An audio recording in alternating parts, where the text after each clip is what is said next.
जहाँ रोका इसको किसने, हाँ ये तो बहता पानी। बॉलीवुड अभिनेत्री रेखा की जिंदगी एक ऐसी पहेली की तरह है जिसे सभी जानना चाहते हैं। कैसी पहेली है ये, कैसी पहेली जिंदगानी। उनका जीवन संघर्षों की कहानी है। जमाने ने उन्हें ठोकरें दी तो प्यार भी दिया। देखा एक ख्वाब तो ये सिलसिले हुए, दूर तक निगाह में है गुल खिले हुए। प्यार में कई बार उनका दिल टूटा तो उन पर कई दिलों को तोड़ने के इल्जाम भी हैं। ऐसी थी कोई बात जिसे मैं न पढ़ सका। कैसे और कब साउथ की भानुरेखा नॉर्थ के हिंदी फिल्मों की स्थापित अभिनेत्री रेखा बन गई और कैसे उन्होंने वर्षों तक करोड़ों दिलों पर राज किया, ये अब कोई राज नहीं है। आँखों की मस्ती मस्ताने हजारों हैं। लेकिन क्या आप जानते हैं कि रेखा अपने बंगले में पहुंचकर एक ऐसे रहस्य के दायरे में कैद हो जाती है जिसका राज कोई नहीं जानता। रेखा के बंगले में भी सबसे खास है उनका बेडरूम, जहां जाने की इजाजत किसी को नहीं है। लेकिन एक शख्स है जो रेखा के बंगले ही नहीं, उनकी जिंदगी में भी वर्षों से पूरी तरह शामिल है। कौन है वो शख्स और कितने गहरे हैं उसके इस सदाबहार व हर दिल अजीज अदाकारा से संबंध, जानेंगे और भी बहुत कुछ। बस बने रहिए हमारे साथ। दोस्तों नमस्कार, आप देख रहे हैं ड्रामा सीरीज इंडियन और मैं हूं अभिषेक आनंद। सलामी इश्क मेरी जान जरा कबूल कर लो। रैविशिंग रेखा, एनिग्मेटिक रेखा, सौंदर्य की देवी, एजलेस ब्यूटी, खूबसूरत, उमराव जान, मैडम एक्स। रेखा के कितने अलंकार हैं, कितने उपनाम हैं, शायद उन्हें भी मालूम नहीं होगा। उनकी उम्र 70 के आसपास हो चुकी है, लेकिन आज भी उनकी खूबसूरती यंग अभिनेत्रियों को भी मात देती है। उन्होंने 70, 80 और 90 के दशक में दर्जनों हिट फिल्मों में काम किया और कई सदाबहार फिल्में दी हैं। अरे ओ बाबू, ये घूम घूम कर हमका का दिख रहे हो? अपने जूते को देखो, कहीं काटो तो नहीं? अरे जूता तो नहीं काटता, तू बात बात पे जरूर काटती। हाँ, ये बात जान लो छोटे सरकार, हमरे काटे का मंत्र नहीं है। रेखा जितना अपनी अदाओं से लोगों को दीवाना बनाती है, उतनी ही दमदार उनकी एक्टिंग भी है। वो अपने करियर के साथ साथ अपनी निजी जिंदगी को लेकर भी काफी चर्चा में रहती है। चाहे अभिनेता विनोद मेहरा से उनकी गुपचुप शादी की बात हो या फिर सुपरस्टार अमिताभ बच्चन के साथ उनके अफेयर की, उद्योगपति मुकेश अग्रवाल की उनसे ऑफिशियल मैरिज और फिर अलगाव के बाद सुसाइड की चर्चा हो या फिर खिलाड़ी अक्षय कुमार के साथ जुड़े उनके नाम की, रेखा कभी लाइमलाइट में रहने का कोई मौका नहीं चूकती। 10 अक्टूबर 1954 को चेन्नई में जन्मी रेखा की निजी जिंदगी किसी सस्पेंस से कम नहीं है। उन्हें एक नाजायज औलाद होने का दर्जा मिला और इच्छा नहीं होने के बावजूद उन्हें फिल्मों में काम करना पड़ा।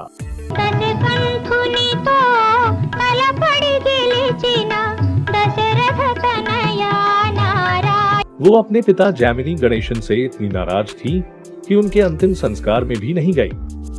उन्होंने कभी एक्टिंग की ट्रेनिंग नहीं ली, लेकिन हैरानी की बात यह रही कि पब्लिक ने बिना मर्जी के पर्दे पर उतरने वाली इस अदाकारा को सुपरस्टार और सेक्स सिंबल का स्टेटस दिया। इतना ही नहीं, रेखा को बेहतरीन अदाकारी के लिए फिल्म फेयर और नेशनल अवार्ड भी मिले। लेकिन इस पब्लिक फिगर की जिंदगी जितनी सार्वजनिक है, उतनी ही रहस्यमय भी है। उनकी असल जिंदगी से जुड़ी कई ऐसी बातें हैं जिनकी सच्चाई कोई नहीं जानता। अपने बंगले के बाहर रेखा एक लोकप्रिय, मिलनसार, संजीदा और भावुक अभिनेत्री है, लेकिन बंगले में वापस लौटते ही उनकी सारी पर्सनैलिटी पर एक अजीब सा पर्दा पड़ जाता है। कहते हैं आज तक किसी ने रेखा के बंगले के अंदर का नजारा नहीं देखा है। सी स्प्रिंग 1 नाम का उनका बंगला बांद्रा की पॉश लोकेलिटी बैंडस्टैंड में लोकेटेड है और हाल ही में तब चर्चा में आया था जब उनके गार्ड के कोविड पॉजिटिव पाए जाने पर बीएमसी ने उसे सील कर दिया था। अगर लोकेशन के लिहाज से देखा जाए तो उनका बंगला सलमान खान के गैलेक्सी अपार्टमेंट और शाहरुख खान के बंगले मन्नत के बीच में पड़ता है। फिल्मों के दीवाने अक्सर सलमान और शाहरुख को उनके बंगले या फ्लैट की बालकनी में देख सकते हैं, लेकिन रेखा को आज तक शायद ही किसी ने देखा हो। उनके इलाके में 4 दीवारी ऊंची करने की इजाजत नहीं है, लेकिन रेखा ने उस पर बांस का घेरा लगवाया है। उनके बंगले में सबसे रहस्यमय उनका बेडरूम माना जाता है, जहां जाने की इजाजत किसी को भी नहीं है, घर के नौकरों चाकरों को भी नहीं, सिवाय एक इंसान के जिसका नाम है फरजाना। जितनी रहस्यमयी रेखा की जिंदगी है, उतनी ही रहस्यों से भरी उनकी और फरजाना की दोस्ती है। रेखा के साथ उनकी सेक्रेटरी करीब 35 सालों से साय की तरह साथ चलती है। पहले वो एक फ्रीलांस हेयर स्टाइलिस्ट थी, जो कुछ ही दिनों में उनकी पर्सनल स्टाफ में शामिल हो गई। उन्होंने रेखा की शुरुआती फिल्मों में उनके लुक को बदलने में महत्वपूर्ण भूमिका निभाई। रेखा की अदाकारी में एक अहम रोल उनके मेकअप का रहता था और उसमें भी उनके बदलते हेयर स्टाइल का। ये फरजाना का ही कमाल था कि रेखा का कोई निश्चित हेयर स्टाइल नहीं रहा। हर फिल्म में उनके किरदार और पहनावे के साथ साथ उनका हेयर स्टाइल भी बदल जाता था। यहाँ तक कि जब वो पार्टियों में भी जाती थी तो उनके बालों का अंदाज अनोखा होता था। हालात ऐसे बने कि फरजाना रेखा के साथ एक साय की तरह रहने लगी। इतने सालों में खास बात ये हुई कि रेखा के लगभग सभी पर्सनल स्टाफ बारी बारी उनसे अलग होते गए और सबका रिप्लेसमेंट केवल एक होती थी, वो थी फरजाना। वह रेखा की सबसे विश्वास पात्र है और उनकी सेक्रेटरी से लेकर दोस्त तक फरजाना रेखा का सारा काम देखती है, हर जगह साथ भी नजर आती है। फेमस जर्नलिस्ट मोहनदीप ने अपनी किताब यूरेका में फिल्म स्टार रेखा और फरजाना के संबंधों के कई राज खोले हैं। किताब ने साफ संकेत दिए हैं कि रेखा और फरजाना के रिलेशंस ऑफिशियल से ज्यादा पर्सनल हैं।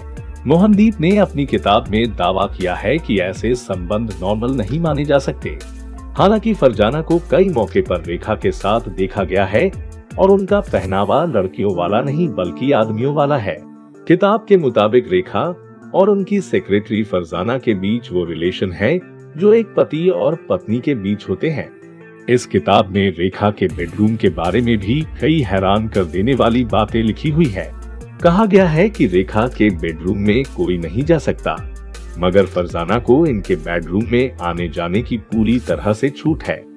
वह एक्ट्रेस के घर में परिवार के सदस्य की तरह रहती है और रेखा को किन चीजों से दिक्कत है, इस बारे में भी फरजाना को पूरी जानकारी है। वैसे कई बार फरजाना और रेखा के रिश्तों पर सवाल खड़े हो चुके हैं। रेखा और फरजाना पर समलैंगिक संबंधों के भी आरोप लग चुके हैं। हालांकि अपने ऊपर लगे आरोपों पर कभी रेखा ने कुछ नहीं कहा और उन्होंने फरजाना को अपनी सोल सिस्टर यानी आत्मा से जुड़ी हुई बहन बताया है। इसके अलावा पत्रकार मालविका संघवी ने लिखा था कि रेखा के लिए फरजाना एकदम परफेक्ट है।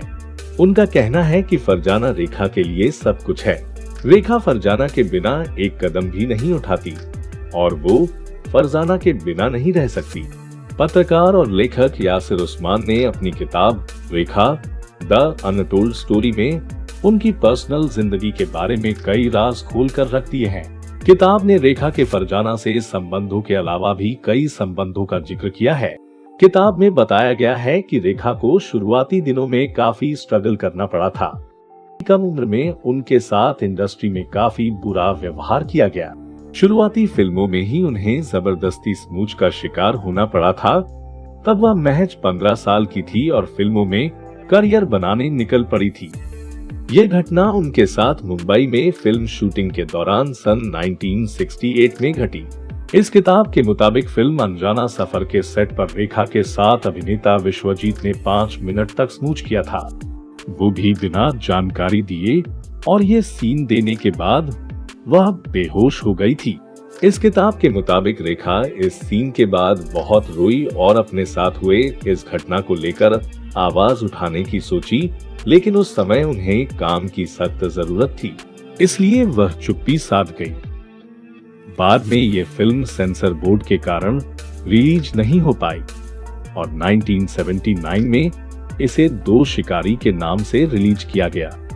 कहा जाता रहा है कि शुरुआती फिल्म सावन भादो के नायक नवीन निश्चल उनका पहला प्यार थे, लेकिन इस किताब का दावा है कि पहला इश्क उन्हें जितेंद्र से हुआ, लेकिन जितेंद्र अपनी एयर होस्टेस गर्लफ्रेंड शुभा के साथ कमिटेड थे। रेखा का दिल टूट गया और उनके टूटे दिल को सहारा दिया विनोद मेहरा ने। आपकी आंखों में कुछ महके हुए से राज है। विनोद ने रेखा से शादी भी की, लेकिन अपनी मां के कारण उन्हें दूर होना पड़ा। सांवली, मोटी और बोल्ड रेखा, लटके झटकों और क्लीवेज दिखाने वाली रेखा विनोद की मां को पसंद नहीं थी। साथ ही उनका नाजायज होना उन्हें और खलता था। इस किताब ने दावा किया है कि रेखा ने विनोद मेहरा से कलकत्ता में शादी कर ली थी। शादी के बाद दोनों मुंबई में विनोद के घर पहुंचे, लेकिन विनोद की मां को ये शादी मंजूर नहीं थी और उन्होंने रेखा को चप्पल लेकर दौड़ा दिया था। रेखा विनोद की मां को मनाने की कोशिश करती रही, लेकिन सासू मां नहीं मानी। किताब का दावा है कि प्यार में हारी रेखा ने मरने की कोशिश भी की थी और कॉकरोच मारने की दवा खा ली थी। बाद में उन्हें अस्पताल में भर्ती होना पड़ा था। रेखा का नाम कई लोगों के साथ जुड़ा और अमिताभ बच्चन संग अफेयर तो सबसे मशहूर है। तेरी बाहों में है जानम, मेरे जिस्म जहां पिघल के। भले ही इस रिश्ते पर अमिताभ या रेखा में से किसी ने कभी कुछ कहा नहीं, लेकिन बॉलीवुड के गलियारों में इनके इश्क के किस्से काफी मशहूर हैं। कहा जाता है कि रेखा अमिताभ से उनके शादीशुदा होने के बावजूद रिश्ता बनाए रखना चाहती थी, लेकिन जया बच्चन ने उन्हें साफ कर दिया कि वो अपने पति को शेयर करने में जरा भी दिलचस्पी नहीं रखती। कहा जाता है कि रेखा ने इसके बाद अमिताभ से दूरी बना ली। 2004 में एक इंटरव्यू के दौरान सिमी ग्रेवाल ने उनके अमिताभ से रिश्ते के बारे में पूछा था, तब रेखा ने कहा था, हाँ, मैं अमिताभ बच्चन से प्यार करती हूँ। लेकिन अगली लाइन में उन्होंने कहा, वैसे ही जैसे इस देश के करोड़ों दर्शक करते हैं। रेखा का एक और रहस्य है, वो है उनकी मांग का सिंदूर। साल 1980 में ही ऋषि कपूर और नीतू सिंह की शादी थी। इस फंक्शन में रेखा की सिंदूर भरी मांग ने दूल्हा दुल्हन से भी ज्यादा सुर्खियां बटोरी थी। हर कोई रेखा की मांग में भरे सिंदूर को हैरानी के साथ देख रहा था। उसी समारोह में दबी जुबान में बातें होने लगी कि क्या रेखा ने अमिताभ से शादी कर ली। यासिर उस्मान ने अपनी किताब में लिखा है, 1982 में उमराव जान फिल्म में रेखा के खास अभिनय के चलते उन्हें बतौर best actress national film award से नवाजा गया था। उस कार्यक्रम में देश के तत्कालीन राष्ट्रपति नीलम संजीवा रेड्डी ने रेखा से पूछा था, आप मांग में सिंदूर क्यों लगाती हैं? तब अभिनेत्री रेखा ने जवाब देते हुए कहा था कि जिस शहर से वो आती है वहाँ सिंदूर लगाना फैशन है। इसके अलावा रेखा ने अपने इंटरव्यू में भी इस सवाल का जवाब दिया था कि वो किसी के नाम का सिंदूर अपनी मांग में नहीं भरती, बल्कि फैशन के तौर पर उसे लगाती हैं। रेखा ने कहा था कि उन पर सिंदूर बहुत अच्छा लगता है, उनके मेकअप के साथ सूट करता है, इसलिए वो इसे लगाना पसंद करती हैं। बाद में कुछ मीडिया गॉसिप में इस सिंदूर को रेखा के को स्टार रहे संजय दत्त से भी जोड़कर पेश किया गया था। सन 1990 के मार्च महीने में रेखा की शादी बिजनेसमैन मुकेश अग्रवाल से हुई थी।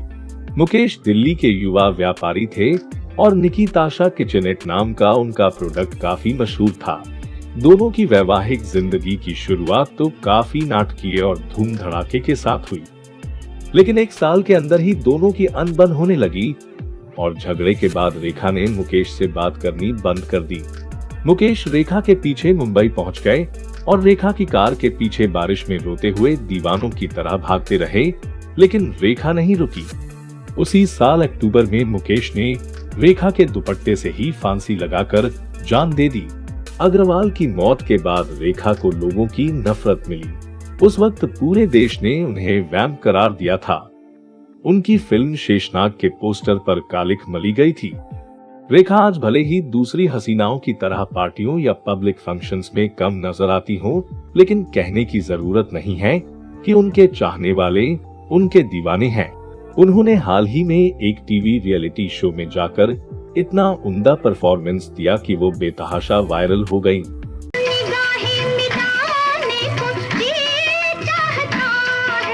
तो दोस्तों, उम्मीद है आपको ये वीडियो पसंद आया होगा। हमें कमेंट बॉक्स में जरूर बताइएगा। अगर आपके पास भी अभिनेत्री रेखा से जुड़ी कोई और जानकारी हो तो वह हमसे अवश्य शेयर कीजिएगा। अब दीजिए अपने होस्ट और दोस्त अभिषेक आनंद को इजाजत। नमस्कार।